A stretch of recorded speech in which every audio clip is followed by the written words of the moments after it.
All right. Hello and welcome to Critical Conversations. I am your host, Karissa Dean. It has been a hot second since I have pressed record, and I'm super excited to be here today and talk about something that is very near and dear to my heart. It's a current season of life, as you might say. But we're going to be talking a little bit about accountability. And accountability has been showing up in my life as well as duality. And so we're going to spin accountability, wow, if I can say it, and duality, and kind of talk about how they go together, really, in a lot of ways.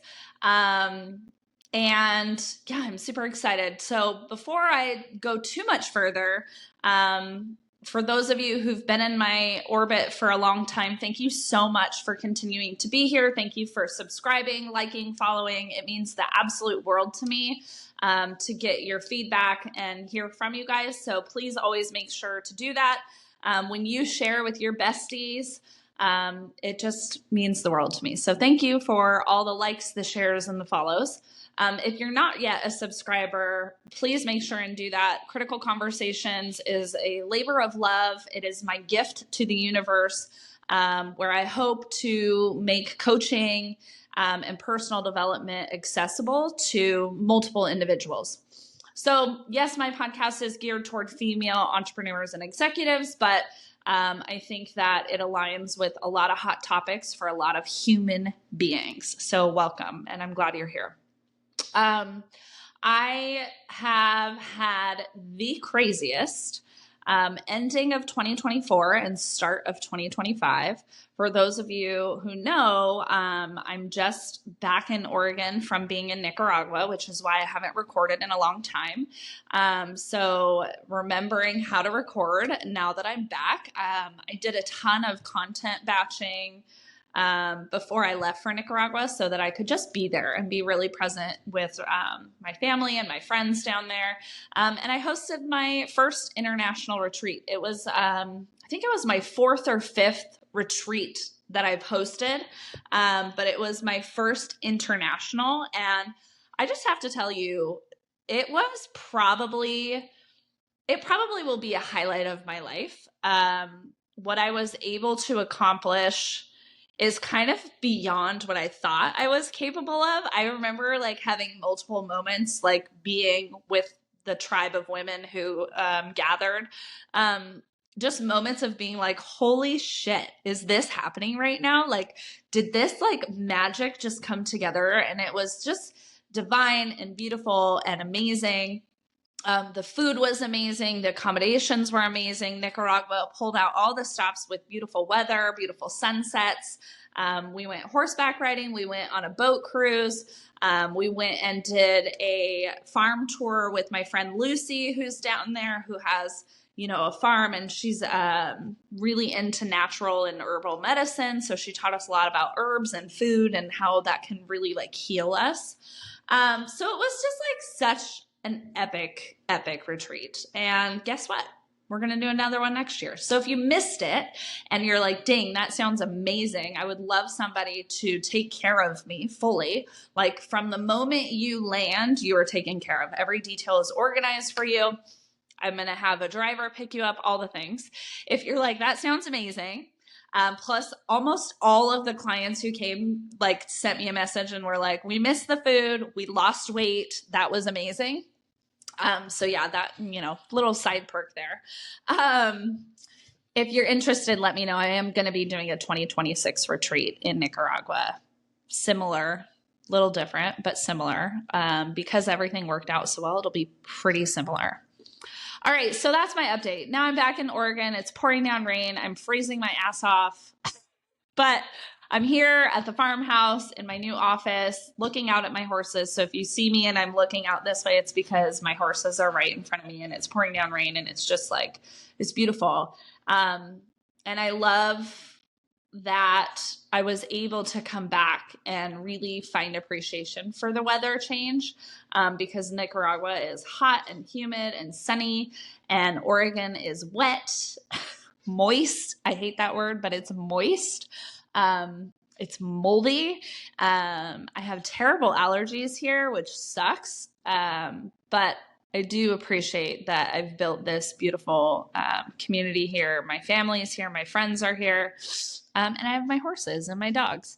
So anyways, let's talk about that duality, because let's just start there. The duality of even just different environments, different homes, different relationships. There are people in our world who are there for a reason. They're there for a season, and some of them are there for a lifetime. But I think we have to be open to the flexibility of that. And that's duality. That's holding the pain of, change, right?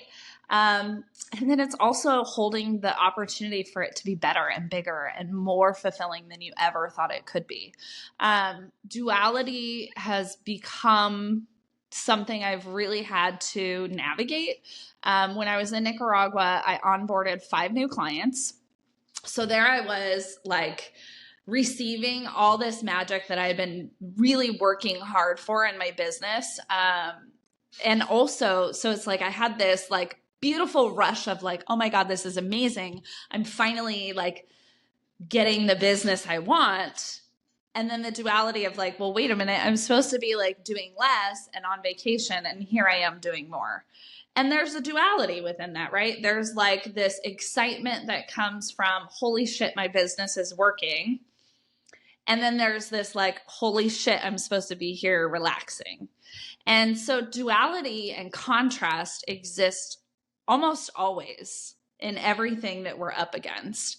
And I think the more that we draw our awareness to duality, being able to appreciate not just the good. And I think that's the hard part in life, is we're very much addicted to that quick dopamine hit. That's why social media is so popular. That's why, like, when we send a text message and we see those 3 little dots, we're like, yeah, baby, come on, bro, come on, come on, come on. Because we're addicted to that quick response, right? We want that instant dopamine hit, which makes us feel good, right? But the reality is that the good things in life are just as fleeting as the bad things.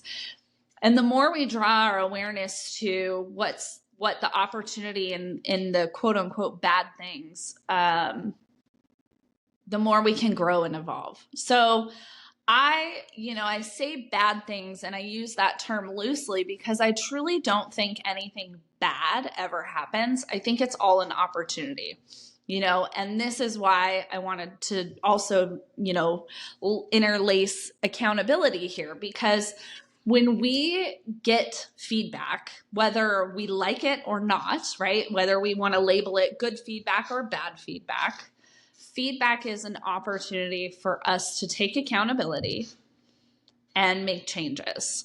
And so that's like the beauty of accountability and duality, because when we receive information, we have a new awareness, a new understanding, and we can choose a new direction. We can choose a different approach. We can choose change.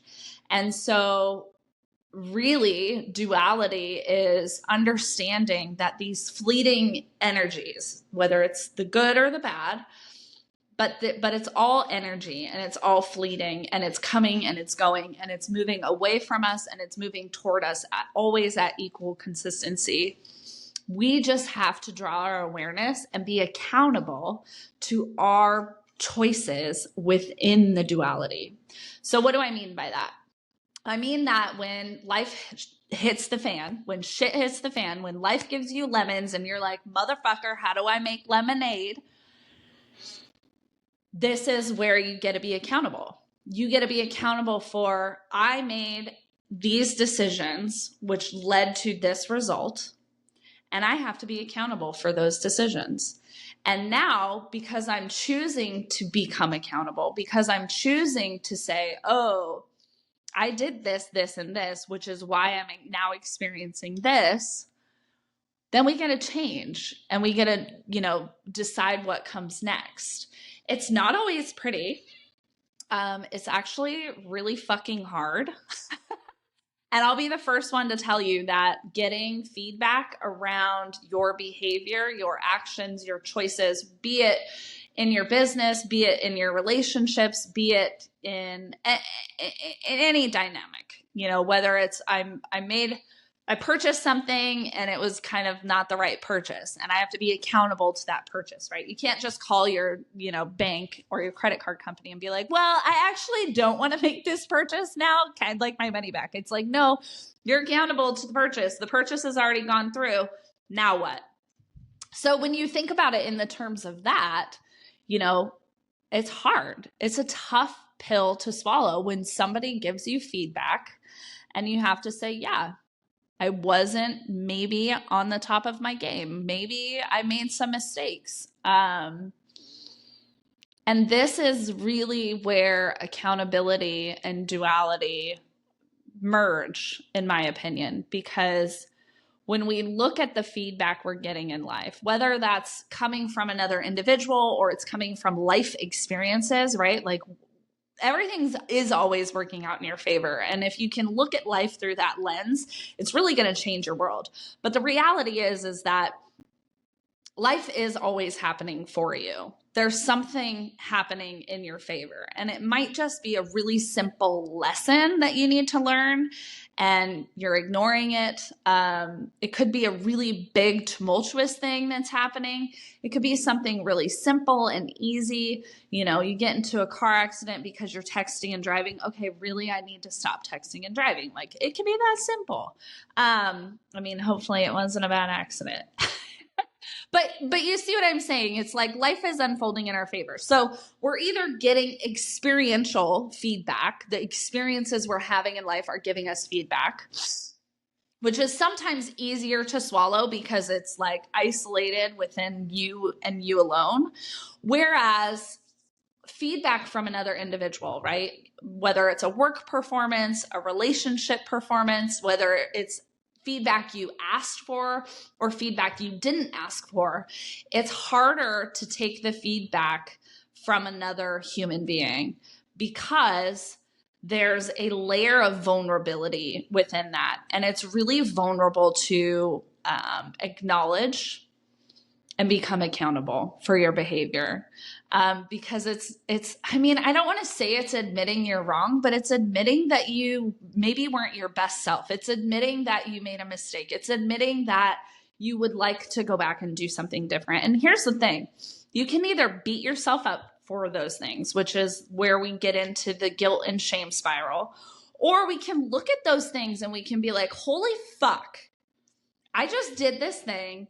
I got this feedback and I am never, ever gonna fucking do that again. And that has been what's happening in my world.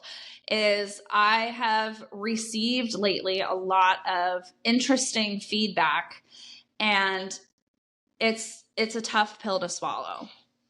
And I'm obviously further down the line when I get some space from the incidents. I will share more feedback. It has nothing to do with my business. It is, it's something really personal.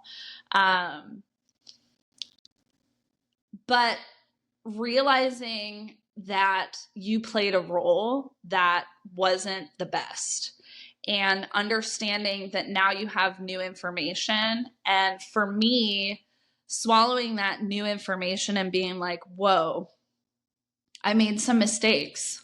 And whoa, like if I take this like bird's eye view and I come out of my body and I look at what happened in this experience, I can sit here and say, I wasn't who I want to be. That was not an aligned version of Karissa. It is not who Karissa wants to be. That's not why I'm here. That's not who I am. That's not a representation of my higher self. And I got to make a radical fucking change because that's not right. That's not right for me. It doesn't feel good, and it's never going to feel good. And so with this accountability, I get to draw my awareness to the situation. I get to look at the role that I played. I get to take accountability for the role that I played.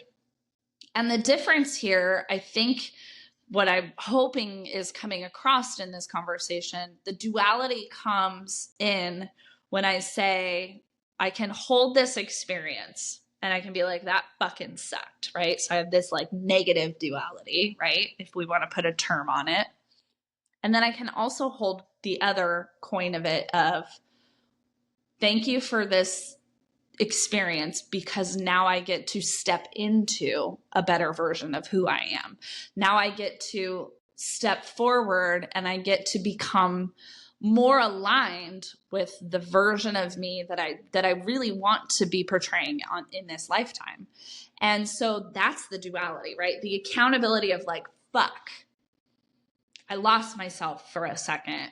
And the reverse of that is like, I can look at this experience and instead of being shameful or feeling guilt or lack or whatever, I can actually look at it and be like, I'm actually really glad that happened, because it was the knock in the head that I needed to wake up and realize that this isn't working and I got to make some huge radical changes.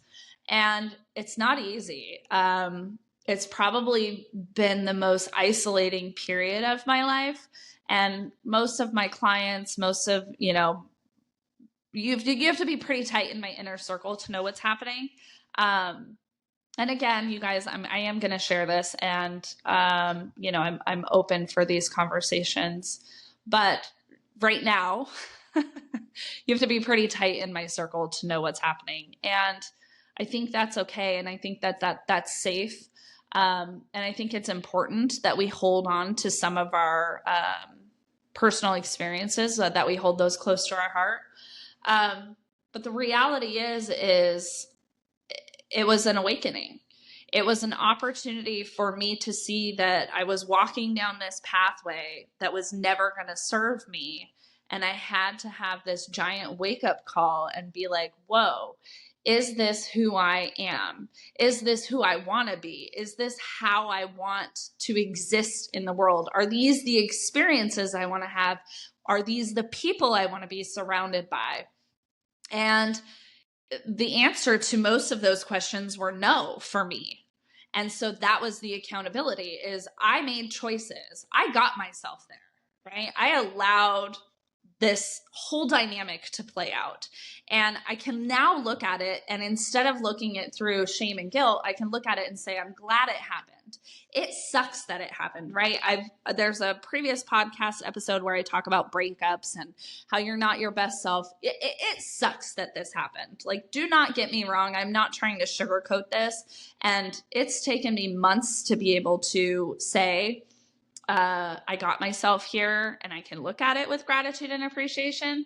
But it sucked, and it still sucks, and it's gonna suck for a while. But the reality is I can hold the duality of this sucks and holy shit, now I get to change my life. And that's where the accountability piece comes in, is I have to radically look at who I am, how I'm showing up, what are the beliefs I'm telling myself, what's the internal dialogue, and what are the habits and behaviors that are external that I'm going to change? What are the relationships that need to change? What's the behavior that needs to change? What are the dynamics that need to change? Accountability allows you to transform your life, and accountability fucking sucks, because it's admitting fault somewhere. And it's not that fault is bad. It's just that had you known what you know now, you would have done something different. And that's how hindsight works, right? Is what I know now, I would have done different back then. And that's life. That's life. That's the beauty of life. And radical responsibility is accountability. So where in your life are you refusing to take accountability for what you have allowed to exist in your reality? That's the question. And are you willing to become accountable? And then the next step is, what are you going to do about it? What belief systems do you need to change? What dynamics, what relationships, what behaviors, what actions, what steps? You can't get to the life you want to have by staying in the same place, doing the same shit. So for me, I've done a lot of radical shit, like a lot, like a whole fucking 180 of my life. And it has been isolating, challenging, confusing, confronting. It's been soul crushing, but it has become very transformative. And what's changed are a lot of my day-to-day habits, my day-to-day routines.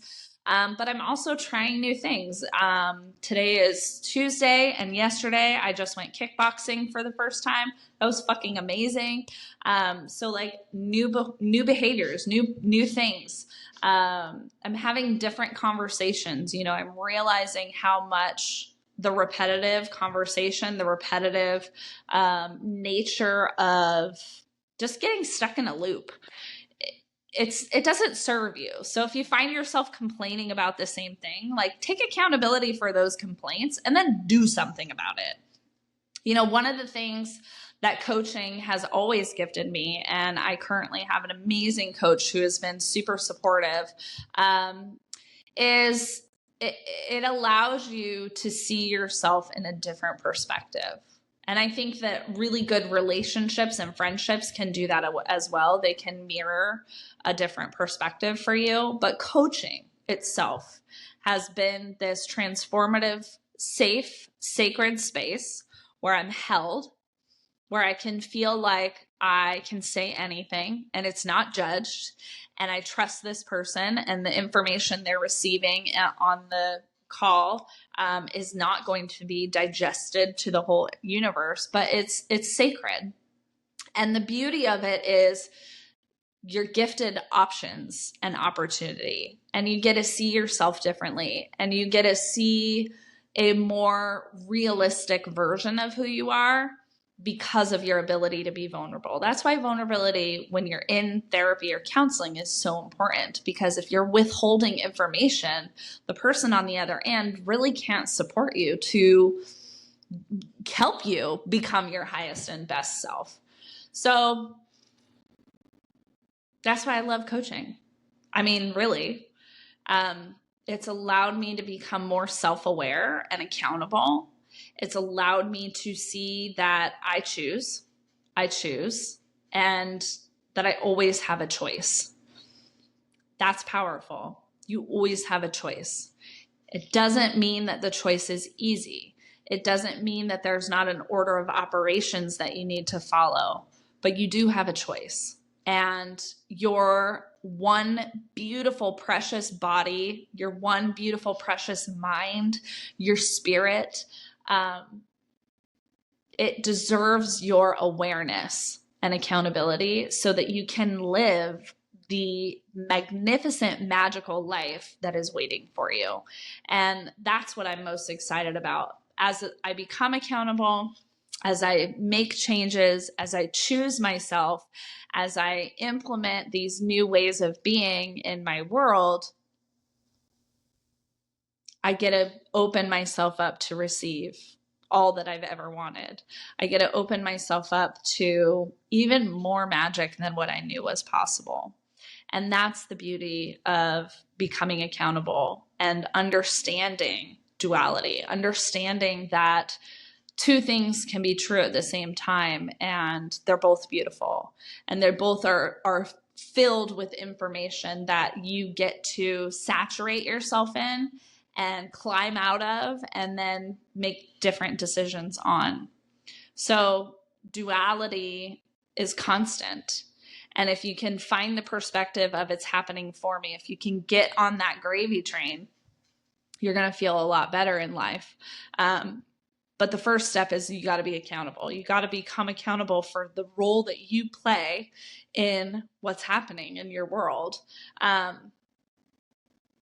Breakups I think that's the best episode. I'm like just trying to think of the episodes that you can go back to that would be supportive. And I think the breakup one is a good one, because when you're going through a breakup, and I'm not just talking about like a relationship with a partner or whatever, I'm talking about like a breakup in a habit, a behavior, a breakup with an old belief system, a breakup with an outdated belief system, a breakup with ancestral bullshit that we all come into this life carrying, a breakup in business, a breakup in, I'm not going to think about money like this anymore. I'm going to change my relationship to money.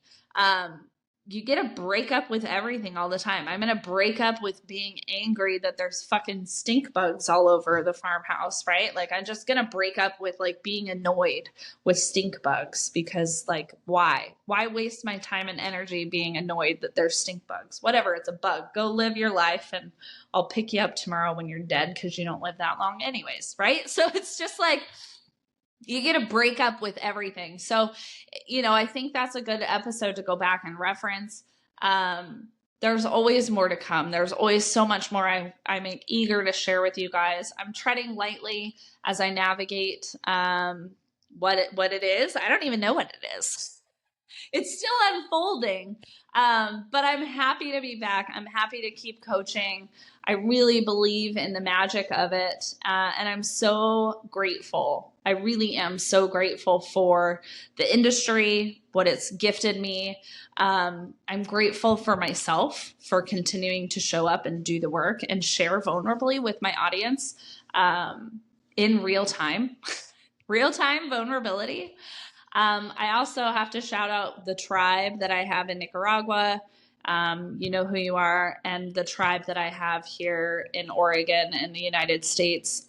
Huge shout out to my coach and my family. I would not be able to be podcasting with you right now if I wasn't held. So like, that's your touch point. Like, if no one's holding you, you got to figure out who can hold you, because we all need to be held at sometimes. We all need safe spaces to heal physically, mentally, and emotionally. And it looks different for everyone. So whatever you're in, whatever you're going through, whatever season of life this is for you, I hope that you draw your awareness to where you can become accountable for your behavior. And then I hope that you look for radical action that you can take. I hope you really get accountable to me, myself, and I get to change this. I get to choose something different. I get to transform. And because I get to choose, I get to experience a more fulfilling, epic fucking life. You're worthy of that. Just in case no one told you. I think that you're really brilliant and magical and beautiful, and I'm just so grateful that you're still here. So that's it for today's critical conversation. I'll be back again next week, and I'll look forward to going deeper, sharing more. And if this resonates with you, again, please share, please like, please follow. It means the world to me. I'm showing up being vulnerable with you, and I appreciate your vulnerability with me. If you ever want to communicate or connect, email me hello@KarissaDean.com. See you on the next one.